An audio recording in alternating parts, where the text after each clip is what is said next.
Donald and Douglas are Scottish twin engines. They're practical, peppery, and proud. They nearly always work together. One day, Donald and Douglas were chuffing through the countryside, hauling a heavy load. Down the line, Trevor the traction engine had been struggling with a big cartload of hay. Crossing the tracks, the cart's wheels had broken off. Then Trevor heard a whistle. "Oh no!" Trevor cried. Donald could see the cart. Oh no! "Stop!" he cried.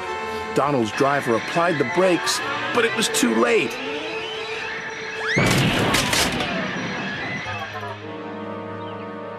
Luckily, no one was hurt. "Stop being pushy," Donald snapped. "Don't call me pushy," Douglas snapped back.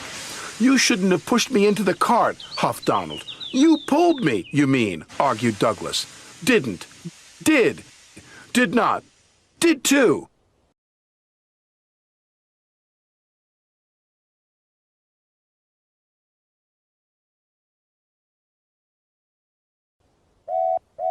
Before long, the track was cleared, and Donald and Douglas were on their way.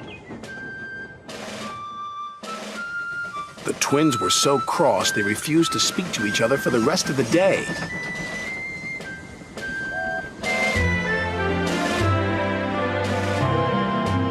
The next day, Sir Topham Hatt needed an engine to help Duck at the smelter's yards. "May I go, sir?" said Donald eagerly. "I only need one engine," said Sir Topham Hatt, "not two." "I am only one engine, sir," said Donald, "and I would like to work with Duck." Sir Topham Hatt was surprised, but agreed. Thomas was worried. "Won't you miss one another?" he asked. "I know I'd miss Annie and Clarabelle." "I'll work better on my own," sniffed Douglas. "I have work to do," huffed Donald. At first, Donald enjoyed working with Duck.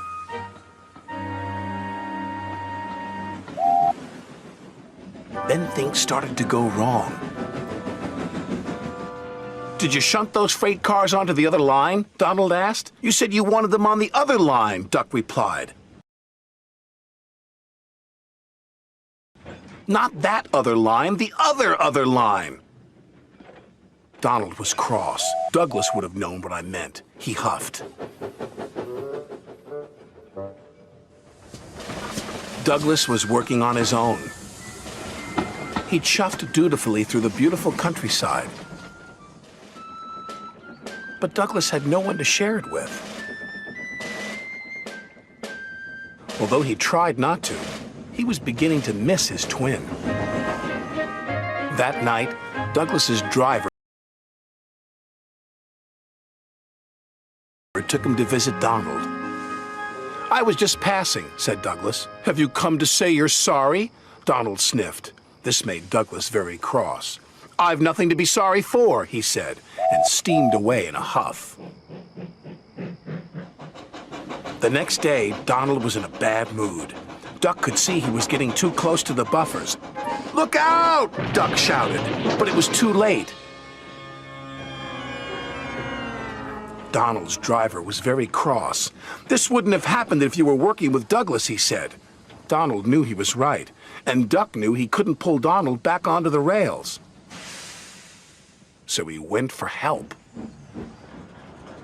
Douglas was sadly finishing his work as Duck steamed into the depot.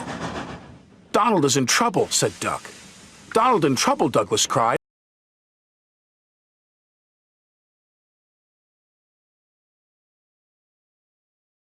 "I'm on my way," and he steamed off as fast as he could.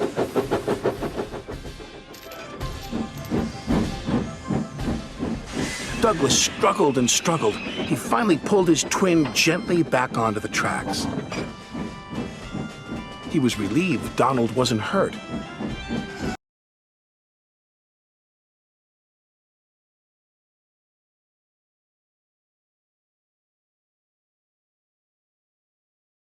"Thank you," Donald said, "and I'm sorry."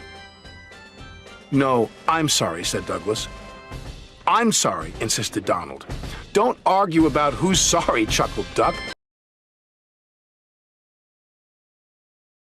Just be glad you're back together. And they were.